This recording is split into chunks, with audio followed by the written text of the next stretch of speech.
Have you ever gotten up from your favorite armchair and felt a tiny quiver in your legs? Like they're not quite ready to carry you.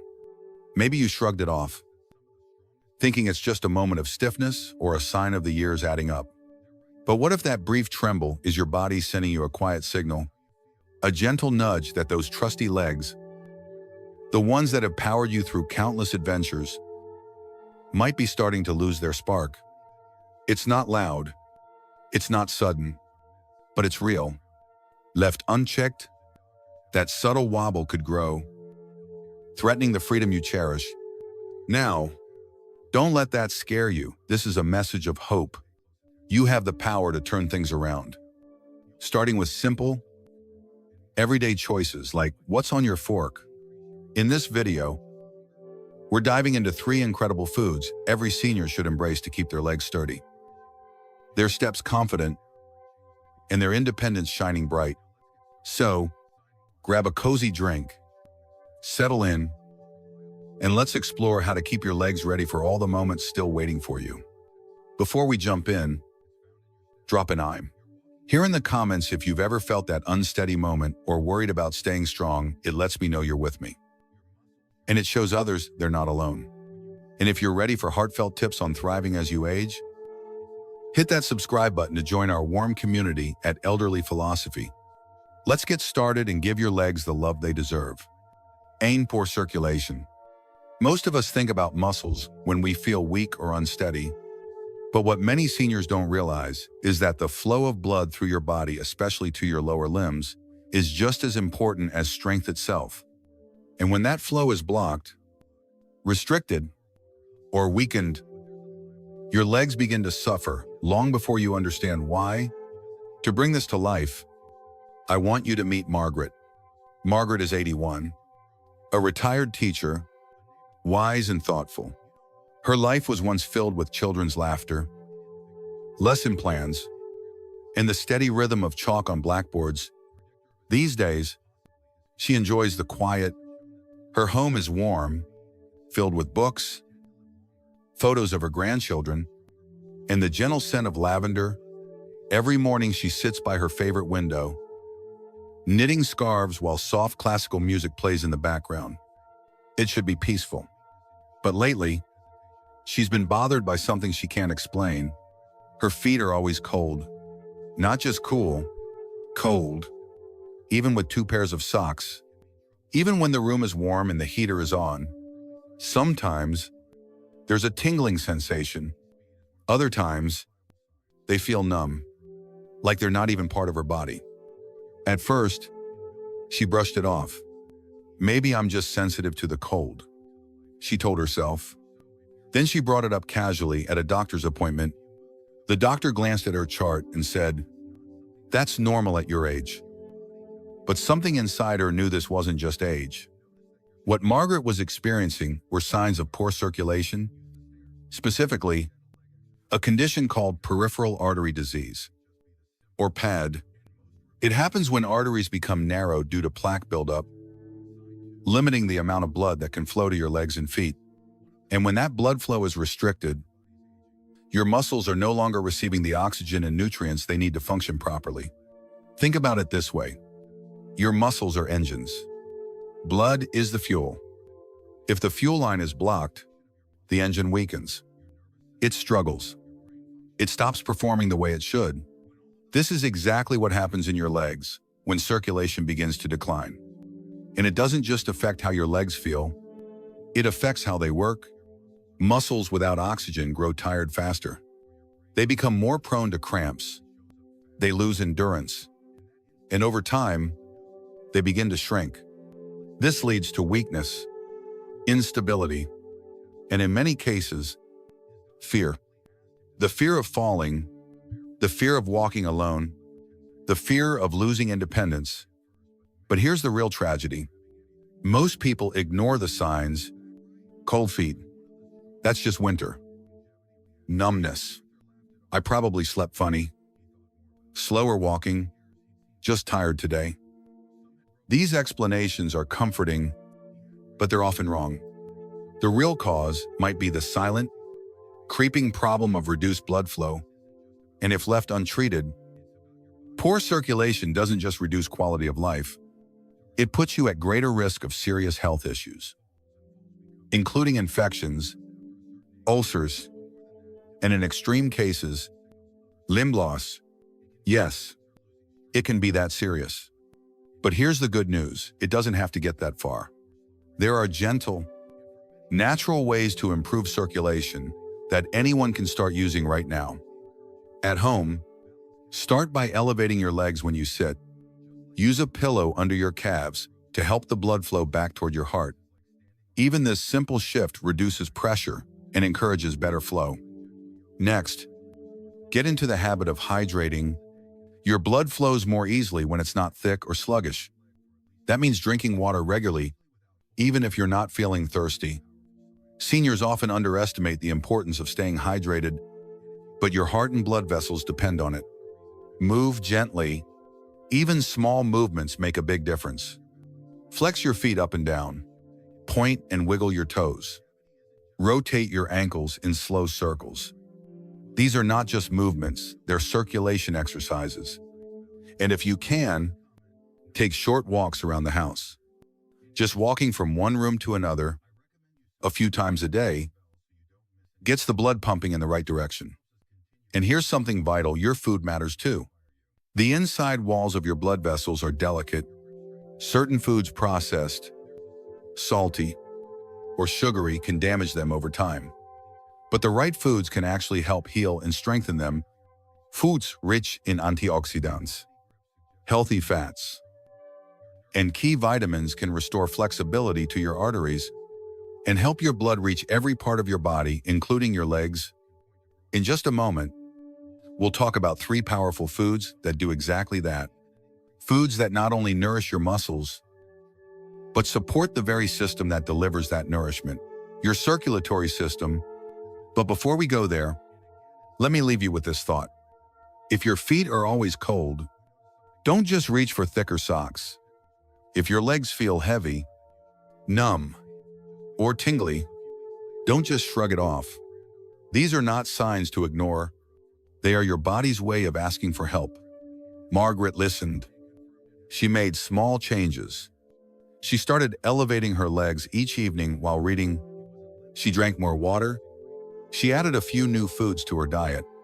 And within weeks, she began to notice something remarkable. Her feet felt warm again. Her energy returned. Her confidence came back. You deserve the same. Poor circulation is not just about discomfort.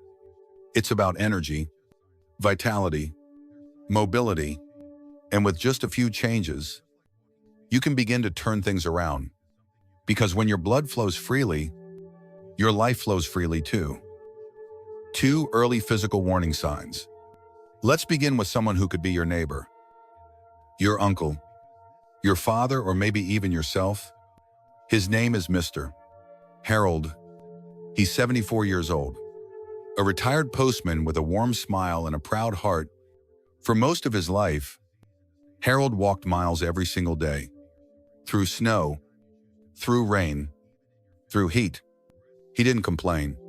He loved it. Walking wasn't just part of his job, it became a part of his soul. Even after retirement, Harold kept his routine.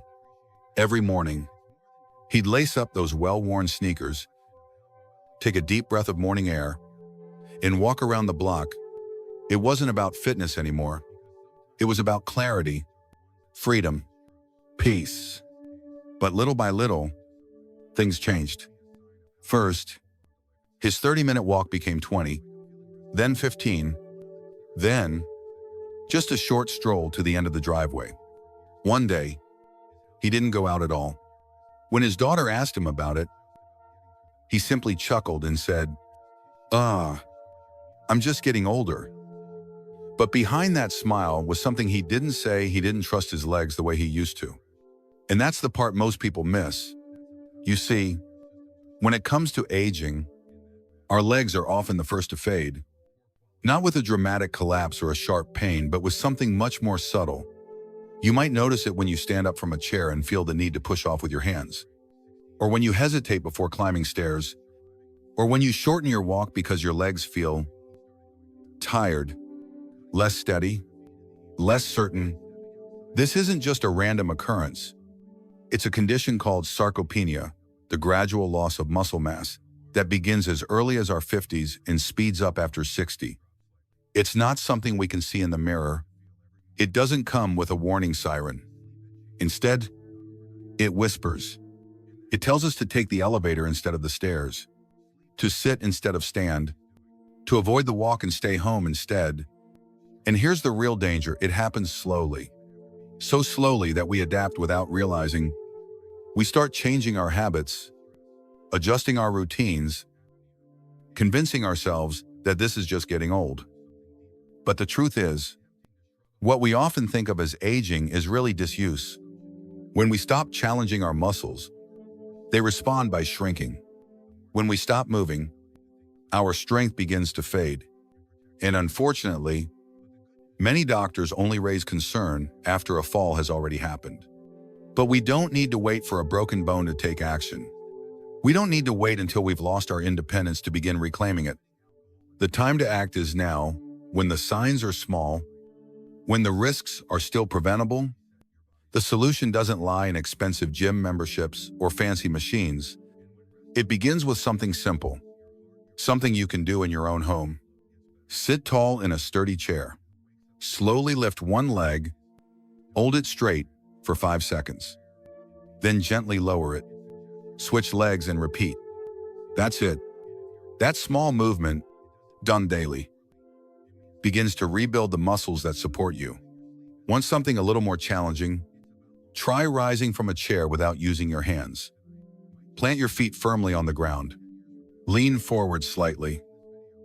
And push yourself up, using only your legs. It might feel hard at first. It might make your thighs tremble. But that's how strength returns through challenge, not comfort. You can also try standing behind a chair and holding the backrest. Slowly rise onto your toes. Hold, then come back down. Repeat this several times. These small movements teach your muscles how to engage again, how to support you, how to protect you from falls, stumbles, and slips. And remember, progress doesn't need to be fast. It just needs to be consistent. Even 10 minutes a day can make a difference. Because the principle is simple. Use it or lose it. But here's the good news. Use it and you regain it. Your legs are more than bones and muscle. They're your roots, your foundation. They carry you through life, from the living room to the garden, from the kitchen to the store, from hugs with your grandchildren to dancing at weddings. And when they begin to weaken, it's not just about movement. It's about freedom. It's about dignity. It's about keeping the life you've worked so hard to build. So today, let's honor that. Let's fight back. Not with fear, but with action. With movement. With purpose. Let's say, my legs matter. My strength matters. My independence matters. And it all starts with that first step, even if it's just a small one in the right direction. 3. Psychological impact of weak legs. You see, when our legs start to slow down, it's not just a physical experience. It touches the way we see ourselves, the way we feel about moving through the world, the way we carry confidence or begin to lose it. Let me tell you about John. John is 80, a proud father, a man who once stood tall, not just in posture, but in presence. And one of his greatest joys, gardening. His backyard was his haven. Rows of tomatoes, rosemary, basil, blooming flowers in the spring. It wasn't just about plants, it was about purpose. Every morning, John would head out early with the sun warming his shoulders. He'd roll up his sleeves, put his hands in the soil, and breathe in the quiet. That space was where he felt most alive. But then, one morning, something happened. Something small. Something that wouldn't even make the news.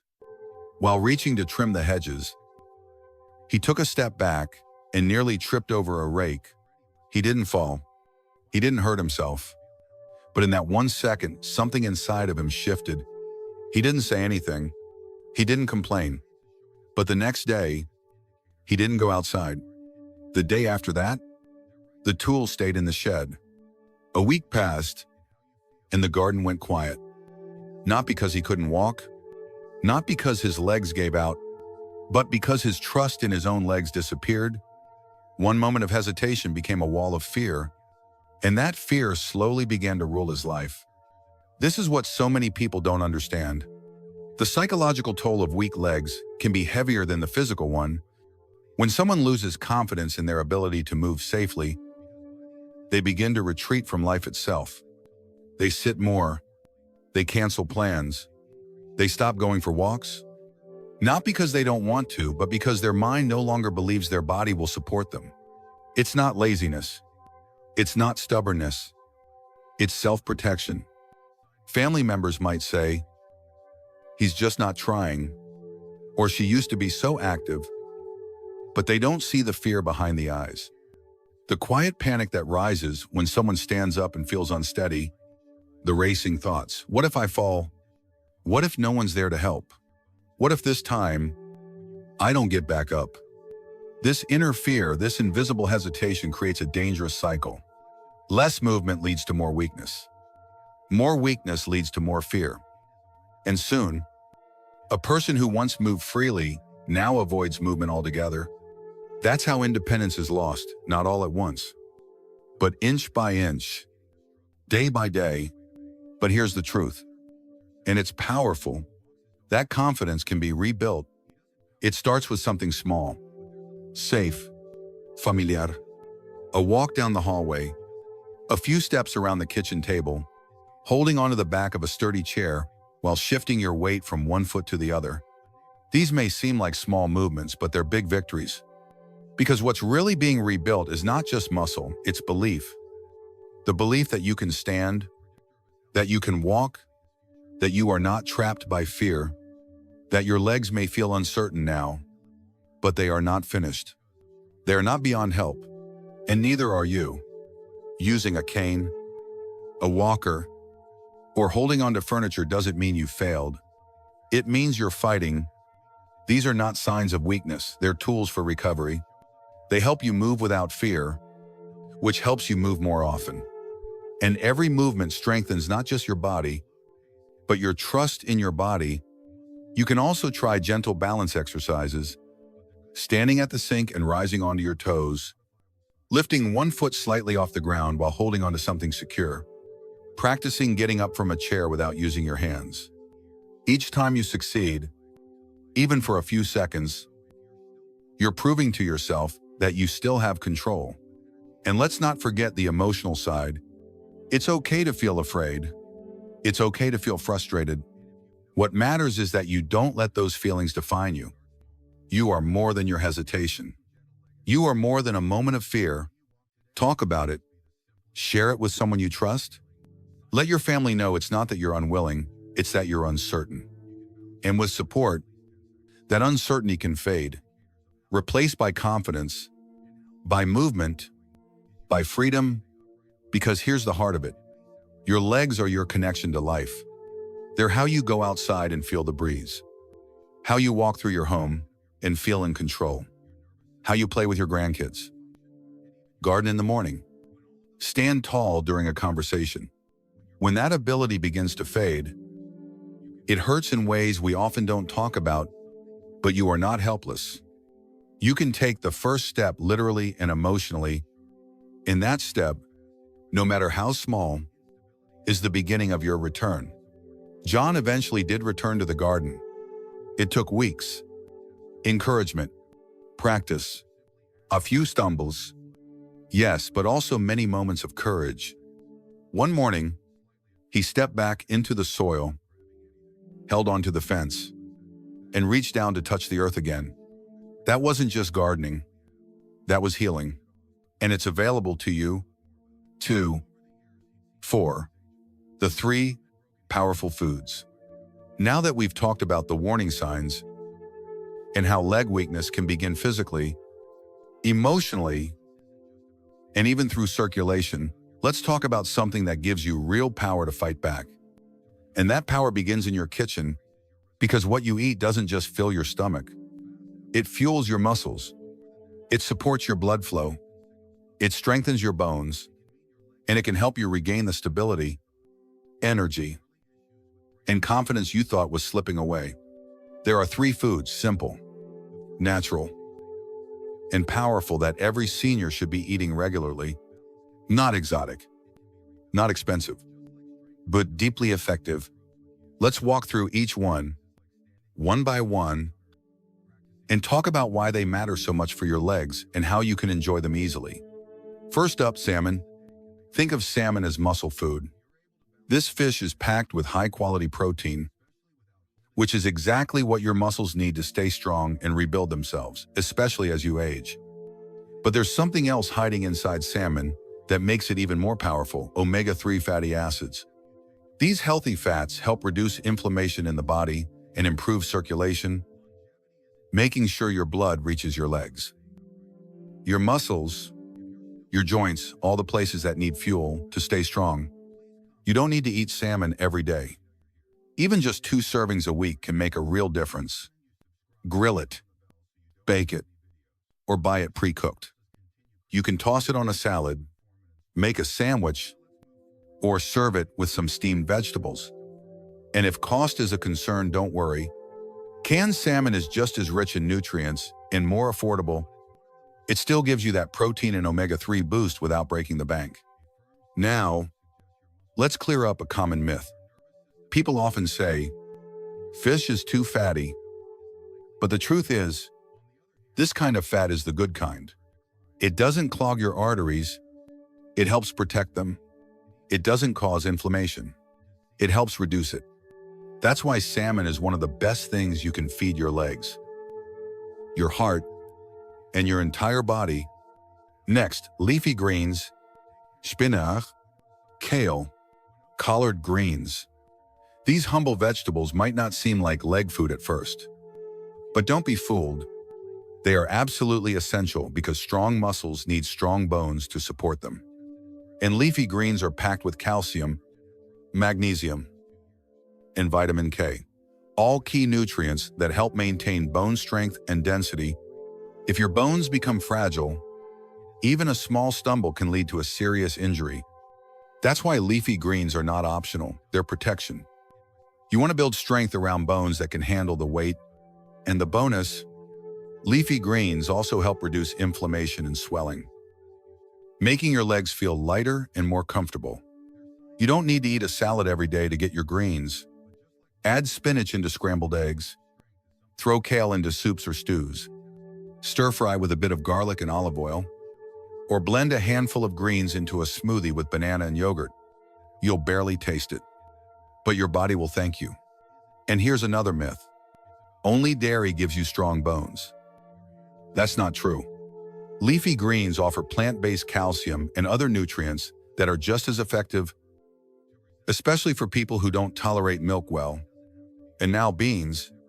Yes, beans. One of the most overlooked superfoods for seniors. Whether it's black beans, chickpeas, or lentils, they are packed with the fuel your legs need. Beans are rich in protein, just like salmon, which helps build and repair muscle. They also contain fiber, which keeps your blood sugar steady, and iron and B vitamins, which help fight off fatigue. When your energy dips, your movement slows down. And when your movement slows, your legs get weaker. Beans help fix that. They give your body slow, steady energy so you can stay active longer. Whether you're walking, stretching, or doing simple strength exercises at home, they're also incredibly heart-friendly. And a strong heart means better blood flow to the legs, more oxygen, more nutrients, more power. So how do you eat more beans? Add them to soups or stews. Mash them into spreads like hummus. Toss them into a salad with olive oil, lemon, and herbs.